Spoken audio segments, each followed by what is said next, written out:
नमस्कार.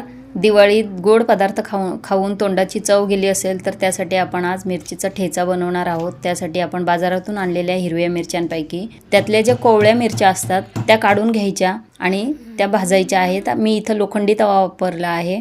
त्यात आपण 5-6 लसणाच्या पाकळ्याही टाकल्या आहेत. मी मोठा लसूण होता म्हणून तो कापून टाकला. त्यात मुठभर शेंगदाणे टाकले आहेत. हे जरा थोडं भाजून झालं की मग त्यात आपण 1-2 टोमॅटो बारीक चिरून टाकायचे आहेत आणि ते मऊ होईपर्यंत आपल्याला शिजवून घ्यायचे. टोमॅटो थोडा मऊ झाला की मग त्याच्यात आपण 2-3 चमचे तेल टाकलं आहे आणि त्यासोबत मुठभर कोथिंबीर टाकली आहे. हेही भाजून घ्यायचं. आता तवा खाली घेतलाय, गॅस बंद करून त्याच्यात आपण थोडंसं आणखीन मीठ टाकलंय आणि ते असं सांडशीने धरून घ्यायचा आणि त्याच्यानंतर असं आपल्याकडे तांब्या असेल किंवा ग्लास असेल त्याच्याने असं वाटून घ्यायचं आहे तव्यावरच. फ्रीजमध्ये ठेवून 3-4 दिवस हा ठेचा वापरू शकता. तयार आहे झणझणीत टोमॅटो ठेचा.